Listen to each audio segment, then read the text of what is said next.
बोलिए सतगुरु सर्वश्री आशुतोष महाराज जी की जय। श्री कृष्ण बलदेव की, उमापति महादेव की, सच्चे दरबार की जय। उपस्थित सत्संग प्रेमियों, हमारे संत महापुरुष बहुत सुंदर बताते हैं। गोस्वामी तुलसीदास जी कहते हैं कि वो ईश्वर, उसका निवास स्थान कहाँ पर है, इस बात को बताते हुए उन्होंने एक चौपाई लिखी और उस चौपाई में वो बताते हैं कि ईश्वर उस हृदय के भीतर वास करता है जिसका हृदय निर्मल है, साफ है, स्वच्छ है, कपट रहित है। निर्मल मन जन सो मोहि पावा, मोहे कपट छल छिद्र ना भावा। ईश्वर उस हृदय के भीतर वास करता है जिसके भीतर कपट नहीं है, छल नहीं है, छिद्रता नहीं है, जो निर्मल है, साफ है, पवित्र है, ऐसा। लेकिन विचार करें, एक साधक क्या अपने जीवन के भीतर उन गुणों को अपना पाता है जो गुण हमारे महापुरुषों ने धारण करने के लिए कहा। आज हम भी कहते हैं कि हमारा प्रभु हमारे अंतःकरण के भीतर वास करे, हमारे भीतर वो निवास करे, लेकिन क्या हमारा अंतःकरण है ऐसे सद्गुणों से संपन्न? कहीं ऐसा तो नहीं कि हमारे हृदय आसन के भीतर बहुत सारे विकार हैं, हमारे भीतर बहुत सारे अवगुण हैं, दोष हैं, बुराइयां हैं। उन बुराइयों के साथ उस ईश्वर का निवास नहीं हो सकता। किसने बहुत सुंदर कहा, दिल का हुजरा साफ कर, जाना के आने के लिए, ध्यान गैरों का हटा, उसको बिठाने के लिए। अगर अवगुण तो है ही है, लेकिन उसके अलावा यदि संसार के विषय, विकार, दोष, बुराइयां, ये सब भी अगर भीतर वास कर रहे हैं, निवास स्थान उन्होंने बनाया हुआ है, तो वो ईश्वर कैसे वास करेगा हमारे भीतर? तभी तो कहा कि कैसे बैठूं मैं तेरे सदन में है गैर बैठी हुई। कि हमारे आसन, हृदय आसन में तो दुनिया विराजमान है, फिर वो ईश्वर कैसे निवास करेगा? एक बहुत सुंदर बात ध्यान आ रही है। कहते हैं एक साधक का जो अंतःकरण है वो अपने प्रभु के सुपुर्द, अपना हृदय जो है उस ईश्वर के चरणों में समर्पित, अर्पित कर देना चाहिए। उसका अपने आप में कुछ भी ना हो। एक सुंदर सी बात ध्यान आ रही है। एक बार उस समय की बात है जिस वक्त भगवान श्री राम जी अपने भ्राता लखन और मां सीता के साथ 14 वर्ष का वनवास काटने के लिए वन में जाते हैं। उस समय निवास के लिए, रहने के लिए उन्हें कोई स्थान चाहिए था जिस पर कुटिया बनाई जा सके, जिस पे वास किया जा सके। तो ऐसी स्थिति में भ्राता लखन ने अपने भाई प्रभु श्री राम जी से कहा कि भैया आप मुझे बताइए कि मुझे कहां पर कुटिया बनानी है ताकि मैं तैयारी कर सकूं, कुटिया बना पाऊं। आप मुझे स्थान बताइए। तो ऐसी स्थिति में प्रभु श्री राम जी अपने भ्राता लखन से कहते हैं कि लखन, तुम्हें जहां ठीक लगता है, जहां तुम्हारा मन करता है, तुम वहीं कुटिया बना लो। ये सुनकर लखन जो है उनको बहुत दुख होता है और वो दूसरी ओर जाकर वो रोने लगते हैं, विलाप करने लगते हैं और फूट फूट कर रोते हैं। कहते हैं कुछ ही देर में माता सीता उन्हीं के पास से गुजरती हैं, तो जैसे ही उन पर ध्यान गया भ्राता लखन पर, उन्हें रोते हुए देखा तो उन्हें समझ नहीं आया कि ये क्या बात हुई। अचानक से भ्राता लखन जो है वो रोने क्यों लगे हैं, इस प्रकार का विलाप क्यों किया जा रहा है। तो ऐसी स्थिति में माता सीता जो है प्रभु श्री राम जी के पास जाती हैं और प्रभु श्री राम जी के पास जाकर के उनसे कहती हैं कि आपने भ्राता लखन से ऐसा क्या कह दिया, ऐसी आपकी क्या उनसे बात हो गई है कि वो बहुत ही उदास बैठे हैं और रो रहे हैं, समझ नहीं आ रहा ऐसा क्या हुआ है। तो प्रभु श्री राम जी ने जैसे ही सुना तो प्रभु श्री राम जी माता सीता के कहने पर वो भ्राता लखन के पास जाते हैं और उनके पास जाकर के पूछते हैं कि लखन क्या हुआ, क्या दुख है तुम्हें कि तुम अचानक से रोने लगे हो, अचानक से इस प्रकार से विलाप करने लगे हो। तो उस वक्त भ्राता लखन ने क्या कहा प्रभु श्री राम जी से? उन्होंने कहा कि भैया आपने मुझे कहा, जब मैंने आपसे प्रश्न किया कि मुझे कुटिया कहाँ बनानी है, आप मुझे स्थान बताइए, तो आपने कहा कि तुम्हारे मन को जहां अच्छा लगता है, तुम्हारे मन को जहां उचित लगता है, तुम वहां पर अपना कुटिया का निर्माण करना शुरू करो, तुम वहां पर कुटिया बनाओ। लेकिन भैया, मैंने तो शुरू से आपकी अनंत अनंत भक्ति की है, आपका आराधन, आपका वंदन किया है, और आप मुझे कह रही हैं कि तुम्हारे मन को जैसा अच्छा लगता है। मेरा तो सर्वस्व आपका ही है, मैंने तो पूर्ण समर्पण कर दिया है, मेरा चित्त, मेरी वृत्ति, मेरा तन, मेरा मन, सब कुछ आपका हो चुका है, मेरा तो अपने आप में कुछ है ही नहीं। और आपके ये शब्द, आपने मुझे कहा कि जहां तुम्हारे मन को अच्छा लगता है वहां कुटिया बनाओ, तो इसका अर्थ तो ये हुआ प्रभु कि मेरा मन अभी भी मेरे पास ही है। तो ये तो बहुत दुखद बात है मेरे लिए कि मैंने इतने समय से आपकी आराधना की है, आपका वंदन किया है, आपका पूजन किया है, और उस पूजन करने का ये परिणाम कि अभी भी मेरा मन यदि मेरे पास है, तो इसका मतलब मैं आपको अपने हृदय आसन पर बिठा नहीं पाया हूँ, मैंने आपको अपना मन सुपुर्द नहीं किया है, अपना अर्पण समर्पण अपने मन का नहीं कर पाया हूँ। यही मेरे लिए बहुत दुख की बात है। प्रभु श्री राम जी ने जब ये बात सुनी तो प्रभु श्री राम जी लखन से कहते हैं, अरे लखन, नहीं नहीं, हमारा कहने का मतलब ये नहीं था, तुम्हारा मन, तुम्हारा तन, चित्त, वृत्तियां, सब कुछ तुमने मुझे अर्पित और समर्पित कर दिया है, मेरा कहने का मतलब ये नहीं था। अच्छा चलो, तुम दुखी मत हो, मैं तुम्हें बताता हूँ कि तुम्हें कहाँ पर कुटिया का निर्माण करना है। और तभी प्रभु श्री राम अपने भ्राता लखन को एक स्थान की ओर लेकर जाते हैं और दूर से ही इशारा करते हुए कहते हैं कि लखन देखो, वो जो स्थान दिख रहा है ना, वो बिल्कुल समतल है, साफ है, सुथरा है और कुटिया के निर्माण के लिए बिल्कुल उचित है, इसलिए अब तुम उस स्थान पर जाकर कुटिया का निर्माण करो। और प्रभु श्री राम जी की आज्ञा को पाकर भ्राता लखन ने उस स्थान पर जाकर कुटिया का निर्माण किया। ये घटना हमें बहुत सुंदर संदेश देती है जो हमने अभी सुनी। एक साधक का, यदि वो इस साधकता के पथ पर चल रहा है, तो उसकी चित्त, उसकी वृत्तियां, उसके समस्त विकार, वो अपने आप को प्रभु के चरणों में अर्पित समर्पित करके अगर चलता है, तो निश्चित ही वो अपने जीवन में बहुत कुछ हासिल कर लेता है। लेकिन अक्सर होता ये नहीं है, हो नहीं पाता। हम बात तो बहुत करते हैं, ज्ञान लिए भी हमें समय भी बहुत हो चुका है, लेकिन इस ज्ञान पथ को पाने के बावजूद अभी ना तो हम अपने तन को समर्पित कर पाए, ना अपने मन को, ना अपनी बुद्धि को, ना अपने चित्त को, ना अपनी वृत्तियों को।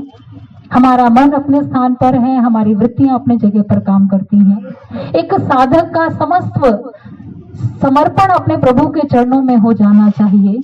एक बार श्री गुरु महाराज जी से एक साधक ने प्रश्न किया, महाराज जी, मैं इतने समय से आपके बताए पथ का अनुसरण कर रहा हूँ, इस पथ पर चल रहा हूँ, लेकिन कभी कभी तो लगता है कि मैंने समर्पित कर दिया अपने आप को, समर्पण कर दिया है अपने आप का आपके चरणों में, लेकिन कभी कभी लगता है कि शायद नहीं कर पाया हूँ।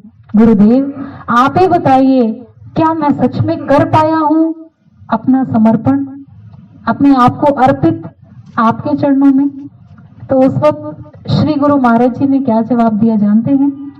गुरु महाराज जी कहते हैं कि समर्पण करना एक बहुत बड़ी अवस्था है। तुम बात तो कर लेते हो समर्पण की, अपने तन का, अपने मन का, अपने चित्त और वृत्तियों का, लेकिन वास्तविकता में कर नहीं पाए हो। तुम्हारे जो अपने संस्कार हैं, तुम्हारे जो अपने कर्तव्यों का, जिम्मेवारियों का जो तुम्हारे ऊपर बोझ है, उस बोझ को तुम उतारना ही नहीं चाहते। समर्पण का अर्थ होता है अपनी प्रत्येक जिम्मेवारी के साथ में प्रभु के चरणों में सौंप देना, अर्पित कर देना उन जिम्मेवारियों के साथ। लेकिन आज ऐसा हो कहां पाता है? किसी से पूछा जाए सत्संग में आने की बात, या फिर ध्यान साधना करने की बात, या फिर सेवा करने की बात, तो अक्सर यही जवाब सुनने को मिलता है, दीदी वो काम इतना था, उस काम को छोड़ना मुश्किल था, इसलिए हम इस बार सत्संग में नहीं आ पाए। क्यों? काम, जिम्मेवारियां, कर्तव्य सब कुछ है हमारे साथ में, फिर हमने सौंपा कहाँ? गुरु महाराज जी कहते हैं कि ये जो तुम्हारे सर के ऊपर जो कर्तव्य और जिम्मेवारियों का जो गट्ठर है ना, तुम्हें इससे मोह है, तुम्हें इससे मोह है और तुम्हें लगता है कि अगर मेरे द्वारा ये किया जा रहा है तो ये होगा, और अगर मैं इसे छोड़ दूं करना तो ये काम नहीं हो पाएगा, ऐसा तुम सोचते हो। इस कारण से तुम अपना समर्पण कर ही नहीं पाते। समर्पण का अर्थ होता है तन मन चित्त वृत्तियों के साथ प्रभु को सौंप देना। सब कुछ तन मन धन सब तेरा क्या लागे मेरा, ये अक्सर हम आरती करते वक्त गाते हैं। इसलिए भक्तजनों, अभी भक्ति पथ पर जो हम चल रहे हैं, इस पर निरंतर फोकस करने की जरूरत है, दृष्टि रखने की जरूरत है। हम कहां पर खड़े हैं और कहां हमें पहुंचना है, क्या हमारा लक्ष्य है और किस तरह से हम उस लक्ष्य को साध सकते हैं। एक बार श्री गुरु महाराज जी से किसी साधक ने कहा, महाराज जी हमने आपको प्राप्त कर लिया है, आपको प्राप्त किए हुए हमें इतना समय हो चुका है। तो जानते हैं गुरु महाराज जी ने क्या जवाब दिया? महाराज जी कहते हैं हमें देख लेना और हमें प्राप्त कर लेना, दोनों बातों में बहुत अंतर है। अभी तक तुमने केवल हमें देखा है, अभी तुम हमें प्राप्त कर नहीं पाए हो, और उससे प्राप्त करने के लिए हमें निरंतर अभ्यासरत होना पड़ेगा, निरंतर प्रयासरत होना पड़ेगा, अगर हम सही मायनों में उसको प्राप्त करना चाहते हैं। हम ग्रंथों को तो बहुत पढ़ लेते हैं, लेकिन ग्रंथों को अपने जीवन में उतार लेना ये बहुत बड़ी बात है। हम सांख्यों को पढ़ लेते हैं, हम शास्त्रों का अध्ययन करते हैं, गीता का, रामायण का, भागवत का, कितने ग्रंथों का हम अध्ययन करते हैं। इसके अलावा हमने अखंड ज्ञान समय समय पर महाराज जी की कृपा से हमें मिलती आई है। उस अखंड ज्ञान को भी हम पढ़ते हैं, लेकिन उसे अपने जीवन में उतारना ये एक अलग बात है। एक बहुत सुंदर बात ध्यान आ रही है, नूर महल आश्रम की बात है। नूर महल आश्रम के अंदर एक बार एक भाई, एक सेवादार भाई, वो किसी सांख्य को पढ़ रहे थे, और उस सांख्य में उन्होंने पढ़ा कि अगर ईश्वर, अगर गुरु अपने मुख से दिन को रात कह दे तो उस शिष्य की दृष्टि रात देखे, तो भरी दोपहरी में भी उसे रात दिखाई दे। उसका नजरिया ऐसा हो जाना चाहिए, क्योंकि पूर्ण गुरु को पाना पहले कठिन है, उसकी प्राप्ति हो जाना कठिन है। लेकिन जिस साधक को पूर्ण गुरु मिल जाता है, फिर उस गुरु पर उसे अंधविश्वास करना चाहिए। अंधविश्वास, अंधे की तरह विश्वास करना चाहिए। मेरा प्रभु मुझे जहां ले जाएगा बस वही स्थान जो है वो उचित है, ये भावना होनी चाहिए। अब उस भाई ने ये पढ़ा कि तुम दिन को कहो रात तो हम रात कहेंगे। अब ये पढ़ रहे थे और पढ़ते पढ़ते उनके मन के भीतर ये विचार आया कि कितनी बड़ी अवस्था होगी, कितनी बड़ी बात है कि अगर गुरु ने कहा भरी दोपहरी में कि रात की अंधेरी अंधेरी रात है, तो शिष्य को रात दिखाई देगी, उसकी आंखें रात को देख रही हैं, उन शिष्यों की कितनी बड़ी अवस्था रही होगी। वो भाई यही सोच रहे थे, और इसी सोच के साथ में सांखी खत्म हुई, और सांखी पढ़ने के बाद रात हो गई। रात में कहते हैं महाराज जी, गुरु महाराज जी का मन हुआ अपने ही आश्रम की छत पर टहलने का। तो शाम को, रात को गुरु महाराज जी जो है वो छत पर टहलने के लिए चले गए। जैसे ही छत पर टहलने के लिए गए तो कहते हैं वो सेवादार भाई, उनकी भी सेवा महाराज जी के साथ में ही थी। अब महाराज जी टहल रहे हैं, टहलते टहलते महाराज जी ने उन भाई से कहा कि आज हम छत पर ही सोएंगे। तो जैसे ये बात सुनी तो उन भैया को अब व्यवस्था करनी थी महाराज जी के सोने के लिए, बिस्तर और बेड वगैरह लगाना, सारा इस चीज की व्यवस्था करनी थी। तो वो भाई अब सोचने लगे, महाराज जी ने कहा है कि यहीं पर सोना है, छत पर ही सोना है, तो वो बिस्तर लगाना है, और ऊपर छत में मच्छर भी लग रहे हैं, दिख रहे हैं, तो मच्छरदानी की भी व्यवस्था कर लेते हैं ताकि महाराज जी को किसी प्रकार की कोई असुविधा ना हो। ये सोचकर वो सेवादार भाई जो है महाराज जी का बिस्तर लगाने लगे, और साथ ही साथ उन्होंने मच्छरदानी भी सेट कर दी। लेकिन कहते हैं वो जो मच्छरदानी थी वो थोड़ी सी छोटी थी। अब जब मच्छरदानी छोटी थी तो अब उन्हें लगा कैसे कहां से उन्होंने खींचातानी की और किसी तरीके से उन्होंने बिस्तर जो था वो महाराज जी का सेट कर दिया मच्छरदानी के साथ में। अब उनके मन में विचार आया कि ये मच्छरदानी थोड़ी सी छोटी है, मुझे अगर सुबह कल पता नहीं महाराज जी फिर से ना ये एक बात कह दे, अभी तो मैंने ऐसी सेटिंग कर दी है, लेकिन कल भी अगर महाराज जी ने कहा कि अभी छत पर ही सोना है तो फिर मुश्किल हो जाएगा इसी मच्छरदानी के साथ में। तो लेकिन आज तो चलो कोई बात नहीं, कल सुबह मैं मार्केट जाकर एक नई मच्छरदानी इससे बड़े साइज की ले आऊंगा। अब रात गुजर गई, अगले दिन जैसे ही सुबह हुई तो वो भाई सीधा मार्केट चले गए और मार्केट जाकर उन्होंने क्या किया, मच्छरदानी खरीद ली और खरीद कर जैसे ही आश्रम के अंदर कदम रखा तो इतनी देर में उन्हें महाराज जी सामने दिखाई दे गए। महाराज जी को प्रणाम किया। महाराज जी उन भाई से कहते हैं, अच्छा वो तुम क्या लेकर आए हो? तो वो भाई कहते हैं, महाराज जी वो कल जो मच्छरदानी सेट की थी वो थोड़ी सी छोटी थी, तो मैं बड़ी मच्छरदानी ले आया हूं कि यदि आपको आज भी छत पर ही विश्राम करना होगा तो बड़ी मच्छरदानी से आराम से हो जाएगा, तो इसलिए मैं बड़ी मच्छरदानी लेकर आया हूं। उन भाई ने दिखाई नहीं, खोल के नहीं बताया, लेकिन महाराज जी बिना खोले ही कहते हैं कि नहीं ये मच्छरदानी छोटी ही है। अब उन्हें फिर लगा मच्छरदानी छोटी है, कहते कैसे? नहीं महाराज जी मैं तो नाप कर, मैं तोल कर लेकर के आया हूँ, बिल्कुल हिसाब से मैंने अच्छे से नपाई छपाई की है और नाप करके 2-4 इंच बड़ी ही है महाराज जी, ये छोटी नहीं है। महाराज जी ने कहा नहीं नहीं हमें लगता है ये मच्छरदानी छोटी ही है। वो भैया फिर कहते नहीं महाराज जी छोटी नहीं है, मच्छरदानी बड़ी ही है, मैंने अच्छे से देखा है, नापा है और नाप कर ही लेकर के आया हूँ महाराज जी, ये बड़ी है। महाराज जी फिर कहते हैं नहीं नहीं ये मच्छरदानी छोटी ही है। वो भाई ने फिर जब ये सुना तो भाई को समझ नहीं आया, वो फिर बड़ी हैरानी भरी दृष्टि से महाराज जी को देखने लगे और इतनी देर में महाराज जी क्या कहते हैं? महाराज जी कहते हैं साखी केवल पढ़ने के लिए नहीं होती, वो जीवन में उतारने के लिए होती है। क्या पढ़ा था उन भैया ने? तुम दिन को कहो रात तो हम रात कहेंगे। अगर गुरु ने दिन को भरी दोपहरी में रात कह दिया तो उस शिष्य ने रात देखी। गुरु महाराज जी उस भाई को समझाना चाहते हैं, मैंने तो तुम्हें 3-3 बार कह दिया कि ये मच्छरदानी छोटी ही है, फिर तुम्हारी नजर तो उस मच्छरदानी को छोटा नहीं देख पाई, बड़ा ही देख रही थी, क्योंकि तुम्हारी अपनी नपाई छपाई पर तुम्हें विश्वास था। भक्तजनों ऐसा होता है, गुरु के वचन बड़ी भाग्य से एक साधक को मिला करते हैं और बहुत भाग्यशाली होती हैं वो जीवात्माएं जिन्हें एक पूर्ण गुरु मिल जाया करता है।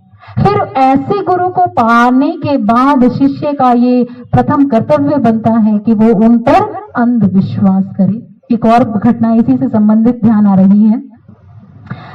बनारस के प्रेमी हैं और वो प्रेमी, बहुत पुरानी बात है, वो प्रेमी दिल्ली में महाराज जी के दर्शन करने के लिए आए।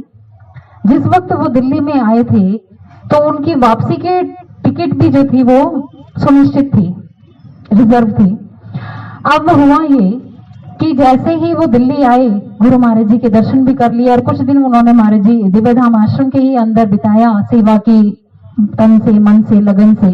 और जब उनकी वापसी की जाने की बात हुई, वापसी की जब टिकट थी, तो उससे पहले वो गुरु महाराज जी के पास में आते हैं, महाराज जी को प्रणाम करते हैं और जैसे ही महाराज जी को प्रणाम किया तो महाराज जी उनसे कहते हैं और तुम्हारी वापसी कब की है?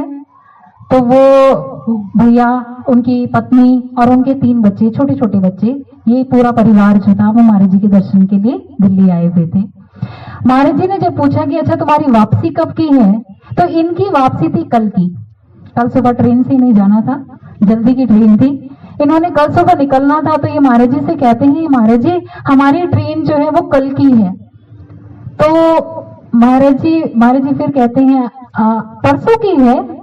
तो उन्होंने कहा नहीं नहीं महाराज जी कल की है। अब जैसे ही ये हुआ तो उसके बाद फिर महाराज जी कुछ और बात करने लग गए। उसके बाद कुछ देर बाद फिर वो बात जैसी हुई तो उसके बाद फिर से महाराज जी ने कहा अच्छा वो कब की? परसों की है तुम्हारी टिकट, परसों जाना है तुम लोगों को। तो वो कहते हैं नहीं नहीं महाराज जी हमारी टिकट कल की है, हमें कल सुबह इतने बजे की ट्रेन से निकलना है। तो उसके बाद फिर दोबारा कुछ और बात करने लगे महाराज जी और करने के बाद फिर बात आई गई हो गई, और इतनी देर में फिर तीसरी बार फिर महाराज जी ने कह दिया, अच्छा परसों सुबह जाना है तुम लोगों को। वो भैया फिर कहते हैं, नहीं नहीं महाराज जी, परसों सुबह नहीं जाना, हमें कल सुबह जाना है। तो जैसे ये सुना तो महाराज जी कहते हैं, अच्छा महाराज जी कहते हैं, अच्छा परसों सुबह, ऐसे करके महाराज जी ने उन्हें भेज दिया। अब ये जो उनकी पत्नी थी, वो महाराज जी से काफी उनका प्रेम और आस्था, लगन, भावना उनकी कुछ ज्यादा थी। वैसे तो सभी की थी, लेकिन उन दीदी की ज्यादा थी। अब उन्होंने अपने पति उन भैया से कहा कि देखो, अगर महाराज जी ये कह रहे हैं कि परसों की टिकट है, 3 बार महाराज जी ने बोला कि परसों की टिकट है, आप कह रहे हो नहीं कल की टिकट है, परसों की अगर महाराज जी बोल रहे हैं तो हम ऐसा करते हैं, एक दिन और रुक जाते हैं। महाराज जी ने कहा है तो इसमें कोई ना कोई कारण होगा, हम परसों ही चलेंगे। तो अब ये सोच करके उन्होंने परसों की प्लानिंग करने लगे। लेकिन यहाँ भैया उनकी गवर्नमेंट जॉब थी, और वो जितनी छुट्टी लेकर के आए थे वो छुट्टी पूरी हो चुकी थी, और उन्हें बिल्कुल अपने टाइम पर उन्हें वापस जाना था, ड्यूटी ज्वाइन करनी थी। अब वो कहते हैं, नहीं नहीं, वो तो महाराज जी ने ऐसे ही बोल दिया होगा, महाराज जी को कोई बात नहीं, हम तो कल ही चलेंगे, हमारी कल की बुकिंग है, हमने कल ही जाना है। दीदी कहते हैं, नहीं नहीं, महाराज जी ने अगर कहा है तो हम कल नहीं, हम परसों ही जाएंगे, चाहे जो मर्जी हो जाए।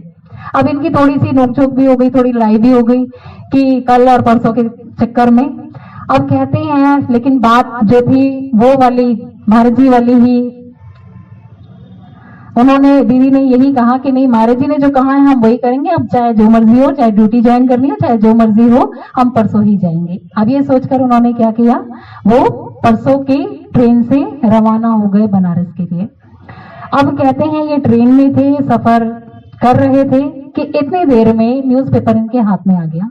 और जैसे ही न्यूज़पेपर इनके हाथ में आया तो जानते हैं, उस न्यूज के अंदर जो खबर उन्होंने पढ़ी, उस खबर को पढ़ने के बाद उनकी आंखें फटी की फटी रह गई। उस न्यूज़पेपर में ये था कि कल जिस ट्रेन से उन्होंने निकलना था, वो ट्रेन जो थी वो रास्ते में ही जल गई थी, और उसमें कितनी ही सवारियों की जान माल सब का लॉस हुआ, काफी हानि हुई। जैसे ही उन्होंने ये न्यूज पढ़ी तो वो तो आंखों से उनकी आंसुओं की धारा बहने लगी कि महाराज जी ये क्या, मैं तो बार बार ये कह रहा था कि नहीं महाराज जी, कल की ही ट्रेन है, हम कल से ही जाएंगे। मैंने पत्नी से भी इतनी लड़ाई कर ली कि ये क्यों मुझे एक दिन की और मेरी छुट्टी करवा रही है, कल ही जाना है। लेकिन महाराज जी, आप तो हमें उस घटना से टालना चाहते थे, हमें तो उस मौत से बचाना चाहते थे। अगर आज मेरी जिद के कारण से हम उस ट्रेन में होते तो हमारा तो नामो निशान मिट चुका होता महाराज जी। ये तो आपकी दया, आपकी कृपा के कारण से आज हम जीवित हैं, आज हमें जीवन दान मिला है। अब वो कोटिशः उन्होंने धन्यवाद किया महाराज जी के चरणों में, और समझा कि गुरु का अनन्य प्रेम कौन से साधक को प्राप्त हो पाता है, जिसने अपने जीवन में अपने मन को, अपने भावना को अर्पित समर्पित कर दिया है। अब वो भी तो चाहते तो ये कह सकते थे कि नहीं हमारा इतना नुकसान हो जाएगा, टिकट का भी कितना % उसका नुकसान होगा, वो भी जाएगा, और साथ ही साथ ड्यूटी भी ज्वाइन नहीं कर पाएंगे, वो भी तो ये कह सकते थे। लेकिन उन्होंने, उन दीदी ने ये कह दिया कि गुरु अगर किसी कारण से हमें ये इंडिकेट कर रहा है, ये इशारा कर रहा है 3 बार कहने के बाद कि नहीं तुम्हारी कल परसों की ट्रेन है, तो इसका मतलब परसों ही जाना उचित है।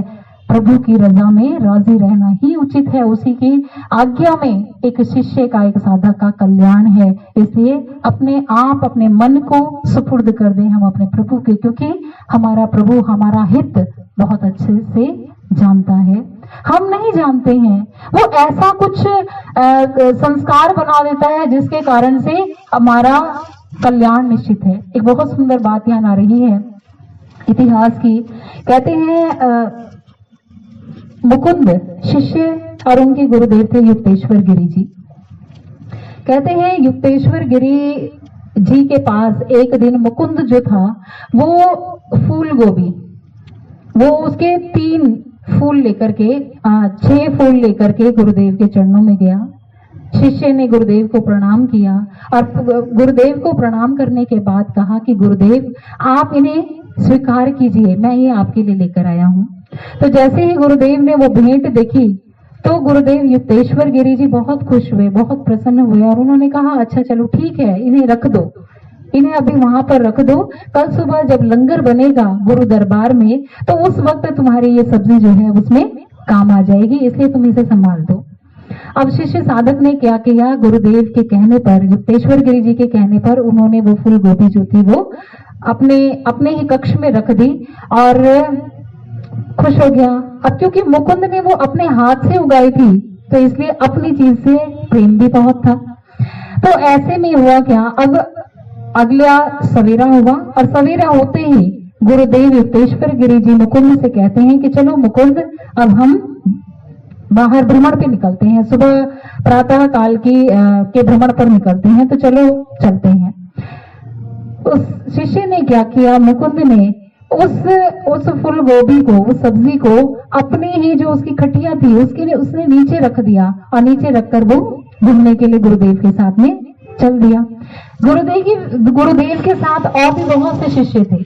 अब वो यात्रा पर आगे की तरफ निकले कि इतनी देर में भी कुछ ही देर हुई थी कि गुरुदेव युक्तेश्वर गिरी जी मुकुंद से कहते हैं, अच्छा मुकुंद ये बताओ कि तुमने ताला तो बंद किया था कि नहीं किया था, तुमने कमरे को बंद किया था पीछे वाले दरवाजे को। तो वो शिष्य सोचता है, हाँ गुरुदेव मैंने बंद किया था, लेकिन फिर थोड़ा सा रुके और फिर उसके बाद कहता है, नहीं गुरुदेव शायद बंद नहीं किया। तो गुरुदेव कहते हैं कि अच्छा ठीक है मुकुंद, अगर तुमने बंद नहीं किया तो कोई बात नहीं, लेकिन इस बात का ध्यान रखना कि तुमने अपनी सेवा में कोताही की है, जो तुम्हारी सेवा थी उसको तुमने ठीक से नहीं किया और इस सेवा को ठीक से ना करने का फल तुम्हें भोगना पड़ेगा। और ये कहा गुरुदेव ने, और गुरुदेव तभी कुछ क्षण रुके, आगे की तरफ बढ़े और आगे चल करके कहते हैं, अच्छा मुकुंद देखना, इसका परिणाम तो तुम्हें भोगना पड़ेगा और तुम्हारे जो वो 6 फूल थे ना, उन 6 में से अब तुम्हें केवल 5 ही मिलेंगे जब तुम वापस जाओगे।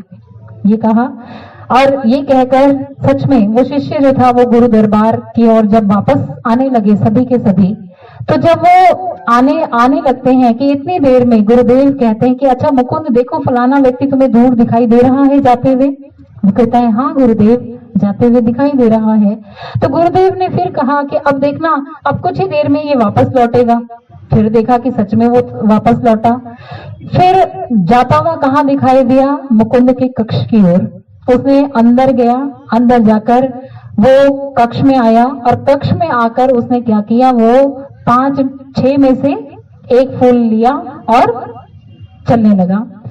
शिष्य मुकुंद ने भी देखा और गुरुदेव ने भी देखा कि 6 में से एक जो है उस भाई के हाथ में दिखाई दे रहा है। मुकुंद को लगा कि मैं दौड़ा दौड़ा उसके पीछे जाऊं और उससे कहूं कि तू ये क्या कर रहा है, तूने मेरे गुरु घर से चोरी की है और ये जो है ये तो मेरे गुरु दरबार की सब्जी है और तू कैसे लेकर के जा रहा है। लेकिन तभी युक्तेश्वर गिरी जी जो है वो मुकुंद से कहते हैं कि मुकुंद रहने दो, कोई बात नहीं, जाने दो उसे। और इतनी देर में वो वापस जब आए आश्रम के अंदर पहुंचे तो मुकुंद ने सीधा अपने कक्ष के अंदर प्रवेश किया और जैसे ही अंदर गया तो उसने देखा क्या कि बाकी सारी चीजें वैसी की वैसी थी। सारी चीजें उसके बिस्तर पर कुछ कीमती सामान था, कुछ पैसे भी थे, घड़ी भी थी, सब कुछ था खाट के ऊपर। लेकिन उसके नीचे कहीं घुस करके उसने क्या किया, वो सब्जी उठाई और उस सब्जी को लेकर चला गया। तो वो बड़ा हैरान हुआ कि ऐसे कैसे हुआ, अगर चोर था, चोरी करने के उद्देश्य से आया था तो वो कीमती घड़ी, सामान, रुपए और लेकर जा सकता था जो कि बिस्तर के ऊपर ही था। लेकिन उसने वो चीजें ना उठा करके वो नीचे घुस करके उसने वो सब्जी ली है, ऐसा कैसे हुआ। और जब गिनती की तो सच में 6 में से अब उसके वहां पर 5 ही थे। तो वो देखकर बड़ा हैरान हुआ, ऐसे कैसे हो सकता है। और अब उसके मन में प्रश्न उठा और उसने गुरुदेव के चरणों में नमन किया, वंदन किया और प्रार्थना की कि गुरुदेव ऐसा कैसे हो गया, ऐसा कैसे हुआ कि वो पहले तो उस दिशा की तरफ जा रहा था और फिर उसके बाद वो गुरु दरबार की ओर वापस लौटा और जाकर उसने कुछ और सामान नहीं लिया, उसने नीचे खाट के नीचे जाकर के उसने उस गोभी को लिया और उसे लेकर चलता बना, कीमती सामान उसे छोड़ दिया। अगर चोर होता तो वो और भी सामान लेकर के जाता, लेकिन उसने ऐसा क्यों किया गुरुदेव। तो उस वक्त युक्तेश्वर गिरी जी कहते हैं कि ऐसा इसलिए हुआ, एक तो तुम्हें सबक सिखाना था कि गुरु दरबार की सेवा तुमने लापरवाही से की, एक।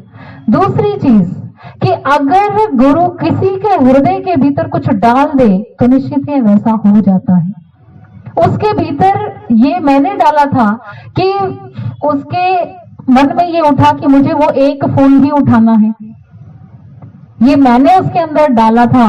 और वो आया भी उस दरबार के अंदर, तुम्हारे कक्ष के अंदर कीमती सामान नहीं उसने हाथ लगाया, लेकिन वो केवल उस गोभी के फूल को उठाकर ही चला गया।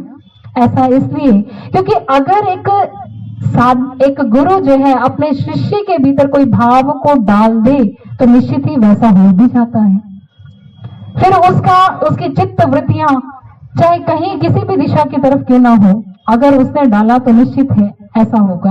और गुरु युक्तेश्वर गिरी जी कहते हैं कि जिस प्रकार से रेडियो जो है, जिस स्टेशन जो है वो अलग अलग फ्रिक्वेंसी पर काम करता है, वो अपनी तरंगों को बाहर डालता है और उसमें से जब फ्रिक्वेंसी जो है वो सेट हो जाती है तब जाकर के हमें अपने पसंद के हिसाब से वो स्टेशन मिलता है और उस स्टेशन के माध्यम से हमें वो चीज सुनने को मिलती है जो हमें चाहिए, जो हमें सुननी है। गुरु महाराज जी, गुरु युक्तेश्वर गिरी जी भी यही कहते हैं कि ठीक इसी प्रकार से गुरु भी जो है वो अपनी तरंगों को पूरे में फैला देता है और फैलाने के बाद एक साधक जो है अपनी फ्रिक्वेंसी के हिसाब से वो गुरु की उस तरंगों को ग्रहण कर पाता है। फिर गुरु जिसके हृदय के भीतर जो भाव डालना चाहते हैं, शिष्य साधक भी उन भावों को प्राप्त करता है और फिर उसी के अनुसार वो कार्य करता है। इसलिए कई बार होता है, एक बार गुरु महाराज जी से किसी ने कहा कि महाराज जी फलाने दिन हमें आपकी बहुत याद आ रही थी, हमारे तो आंसू ही नहीं थम रहे थे महाराज जी, ऐसा कैसे हुआ कि हमने आपको, वैसे तो हम अक्सर ऐसे रूखे सूखे से रहते हैं, कभी हमारे भीतर कोई भाव तरंग नहीं उठती, हम बिल्कुल रूखे सूखे से होते हैं, लेकिन कभी ऐसा कैसे हो जाता है महाराज जी कि हम इतने भाव विभोर हो जाते हैं कि आंखें आंसू बरसाती रहती हैं, थमते ही नहीं। तो गुरु महाराज जी बहुत सुंदर कहते हैं, महाराज जी कहते हैं क्योंकि हम तुम्हें हृदय से याद करते हैं, हम तुम्हें उस वक्त याद कर रहे होते हैं, तो इस कारण से आपको भी हमारी याद आ जाती है, आपका अपना पुरुषार्थ इसमें कुछ भी नहीं है, ऐसा गुरु महाराज जी कहते हैं। और यही वास्तविकता है भक्तजनों, यही सच्चाई है कि गुरु की कृपा के माध्यम से ही एक साधक जो है इस भक्ति पथ पर चल रहा है और गुरु के वचनों को जिस साधक ने अपने जीवन में उतारा है निश्चित ही उस साधक का कल्याण है। लेकिन जो केवल अनमने भाव से चलने की कोशिश करते हैं इस भक्ति पथ पर, तो फिर वो अपने जीवन में गुरु भक्ति के उस आनंद को, जो आनंद इतिहास में भक्तों ने प्राप्त किया, साधकों ने प्राप्त किया, फिर वो आनंद वो नहीं प्राप्त कर पाते क्योंकि उनकी भक्ति में वो दृढ़ता नहीं है, वो भावना नहीं है, वो लगन नहीं है। अगर हम भी चाहते हैं कि हम भी अपने जीवन के अंदर उस श्रेष्ठता को प्राप्त करें, भक्ति के उस परम आनंद को प्राप्त करें, तो उसके लिए हमें निरंतर प्रयासरत और पुरुषार्थरत रहने की जरूरत है। तभी हम उन भक्तों जैसे हमारे भी भाव होंगे जिन भक्तों ने ये बात कही कि तेरे मार्ग पे सतगुरु चलना बड़ा कठिन है, चलता मगर मैं जब हूँ आता मजा की क्यों है। कि यूं तो बाहर से अगर देखा जाए तो इस भक्ति पथ पर चलना थोड़ा सा मुश्किल लगता है, हमें लगता है अच्छा नियमों में बदलना पड़ेगा। बाहर से जब कोई फर्स्ट टाइम अगर गुरु दरबार के अंदर आए और गुरु दरबार के रूल रेगुलेशंस को जाने, साधकता के पथ पर चलने के जो नियम हैं, उन नियमों के बारे में अगर एक व्यक्ति, एक गैर उपदेशी अगर ये बात सुनता है तो उसे थोड़ा सा मुश्किल लगता है, अच्छा इतना नियमित और इतना सदकर चलना है तो ये थोड़ा सा मुश्किल होगा। लेकिन किसके लिए मुश्किल है? जिसने चला नहीं है, जो चल नहीं रहा है। लेकिन जो साधक चलने लगता है वो फिर यही कहता है कि चलता मगर मैं जब हूँ आता मजा ये क्यों है। कि जब मैं चलता हूँ, आज दुनिया भी आपको कहती होगी, आपके अड़ोस वाले, आपके पड़ोस वाले, अच्छा ये तो बड़ा आपका नियम है, आप तो हर बुधवार को चले जाते हैं, आप तो हर रविवार को जाते हैं, आप तो गुरु आश्रम में जाते रहते हैं, कितना मुश्किल है, आपके पास घर परिवार की जिम्मेवारी काम धंधे नहीं है जो आप बार बार आश्रम में ही जाते रहते हैं। लेकिन ये तो हम जानते हैं, आप जानते हैं कि हमें इस दरबार से मिला क्या है, हमने क्या पाया है और किस कारण से हम आते हैं, जाते हैं, क्यों हम गुरु की आज्ञा को अपने जीवन में आत्मसात करते हैं, ये तो हम आप जानते हैं क्योंकि हमें गुरु का अनन्य प्रेम मिला है। गुरु की अनन्य कृपा हमें अपने जीवन में प्राप्त हुई है, जिस दया कृपा को आज भी हम पाने के लिए निरंतर गुरु दरबार की ओर आते हैं और गुरु की आज्ञा को अपने जीवन में आत्मसात करने की कोशिश करते हैं, ये हम आप जानते हैं। लेकिन जिस साधक ने अभी तक जाना ही नहीं भक्ति को और भक्ति के मार्ग को, तो वो तो यही कहता है कि बहुत मुश्किल है, ये तो बंद कर चलना हो गया, ये तो बहुत मुश्किल है। लेकिन इसलिए हम सभी को इस भक्ति पथ पर जो हमें महाराज जी की कृपा से मार्ग मिला है, इस मार्ग पर हमें दृढ़ता के साथ में चलना है, क्योंकि वो साधक जो गुरु के बताए मार्ग पर चल रहा है, वो हर पल हर क्षण गुरु महाराज जी की बरसती कृपा को अपने जीवन में महसूस करता है। एक बहुत सुंदर बात ध्यान आ रही है, नूर महल आश्रम की बात है। कहते हैं एक बार नूर महल बहुत ही पुरानी बात है, गुरु महाराज जी किसी शिव मंदिर के पास से गुजर रहे थे। जिस वक्त शायद प्रचार प्रसार जो है वो शुरू ही हुआ होगा, तो उस वक्त की बात है। गुरु महाराज जी किसी शिव मंदिर के पास से गुजरे और शिव मंदिर के पास से ही किसी भक्त के रोने की आवाज आ रही थी, उसके गिड़गिड़ाने की आवाज आ रही थी। वो जो गिड़गिड़ा रहा था, गुरु महाराज जी जब मंदिर के अंदर गए तो गुरु महाराज जी ने क्या देखा कि शिवलिंग के पास ही एक रोगी है, एक कोढ़ी व्यक्ति है, जिसके शरीर में पूरा शरीर जो है कोढ़ से ग्रस्त था। गुरु महाराज जी उसके पास जाते हैं और उसके पास जब गए तो उसकी ऐसी दयनीय हालत को देखा और उसके मुख से एक ही पुकार प्रार्थना निकल रही थी कि हे आशुतोष, हे भगवान मुझे बचाओ, हे भगवान अब मुझे उठा ले, अब मुझसे बर्दाश्त नहीं होता, मैं इस रोग से बहुत दुखी आ गया हूँ, इसलिए अब कैसे भी करके मुझे उठा लो। ये प्रार्थना वो कर रहा था। इस पुकार को सुनकर गुरु महाराज जी अंदर जाते हैं और उस कोढ़ी को देखते हैं। जैसे ही कोढ़ी पर नजर गई तो महाराज जी उससे कहते हैं कि क्या तुम ही आशुतोष भगवान को पुकार रहे थे?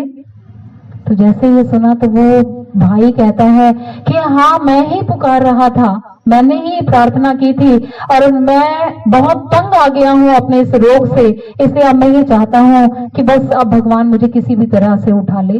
तो जैसे ही महाराज जी ये बात सुनते हैं तो महाराज जी उस भाई से कहते हैं कि फिर तुम आशुतोष भगवान को अगर बुला रहे थे और तो ये बताओ, तुम भगवान उससे जिंदगी भी तो मांग सकते हो, रोग को खत्म करने की भी तो प्रार्थना कर सकते हो, तुम भगवान से मौत ही क्यों मांग रहे हो? तो वो भाई कहता है कि मैं ना इतने समय से, इतने वर्षों से इस बीमारी से जूझ रहा हूँ और अब मैं तंग आकर मैं कैसे भी करके चाहता हूँ कि मुझे इस जीवन से विरक्ति मिल जाए, मैं इस जीवन से अपने आप को खत्म कर लेना चाहता हूँ, अब मैं इस रोग के साथ और जीवित नहीं रह सकता। तो गुरु महाराज जी कहते हैं कि अच्छा। तो वो भाई अब इतनी देर से जो बातें कर रहा था गुरु महाराज जी से, वो भाई कहता है कि मुझे लगता है कि आशुतोष भगवान ने ही आपको भेजा है, आप ही आशुतोष भगवान के दूत हैं। तो महाराज जी कहते हैं हाँ, ऐसा ही हो सकता है कि शायद तुम्हारे भगवान ने ही मुझे भेजा हो। तो महाराज जी उससे कहते हैं कि अच्छा देखो, तुम एक काम करो, तुम जो तुम्हारे यहाँ मंदिर में जो बेल पत्र आते हैं ना, तुम इन बेल पत्रों को पीसना और पीसकर इसे रोज पी लिया करना, तो देखना ईश्वर ने, तुम्हारे आशुतोष भगवान ने चाहा तो तुम्हारा ये रोग जो है वो जल्दी ही ठीक हो जाएगा, इसलिए तुम ये काम करना। तो जैसे उस भाई ने ये सुना तो वो भाई कहता है कि देखिए, आप भगवान के दूत हैं, आप देख रहे हैं मेरे हाथों को, मेरा शरीर किस तरह से कोढ़ से ग्रस्त है और मेरे हाथ इतने गल चुके हैं कि अब इनमें इतना सामर्थ्य भी नहीं है कि ये बेल पत्रों को पीस पाए, तो मैं कैसे ये कार्य कर पाऊंगा? तो गुरु महाराज जी कहते हैं अच्छा चलो कोई बात नहीं, तुम ऐसा करना, बेल पत्रों को पानी के साथ ऐसे ही खा जाना, तो देखना तुम्हारा, अगर तुम्हारे आशुतोष भगवान की कृपा हुई तो तुम जरूर इस रोग से मुक्त हो जाओगे। उस भाई ने सुना तो वो भाई बड़ा प्रसन्न हुआ कि चलो प्रभु के दूत आए और उन्होंने मुझे ये मार्गदर्शन दिया, तो ईश्वर ने चाहा तो निश्चित ही ऐसा होगा। और धीरे धीरे वो भाई ने क्या किया, बेल पत्रों को ऐसे ही पानी के साथ रोज उसने खाना शुरू कर दिया। समय गुजरा और काफी समय बाद एक बार फिर से उसी रास्ते पर गुरु महाराज जी का आना हुआ। गुरु महाराज जी उसी रास्ते पर आए और जैसे ही आए तो वो जो कोढ़ी था महाराज जी को देखते ही वो सीधा महाराज जी के चरणों में नतमस्तक हो गया, दंडवत लेट गया। अब पहले उसकी स्थिति रोग होने के कारण से कुछ और थी, और अब तो वो सुंदर स्वस्थ तन वाला हो चुका था। तो गुरु महाराज जी भी उस भाई को पहचान नहीं पाए, लेकिन वो महाराज जी को पहचान गया। महाराज जी को प्रणाम किया और महाराज जी से कहा कि आप तो मेरे लिए भगवान बन करके आए थे, आपकी दया से मेरा जीवन जो है वो बच पाया है, मैं निरोगी हो पाया हूँ, स्वस्थ हो पाया हूँ, आप जान रहे हैं मैं कौन हूँ। तो गुरु महाराज जी उसे देखते हैं, महाराज जी कहते हैं कौन हो तुम, मैं तो नहीं पहचान पाया तुमको।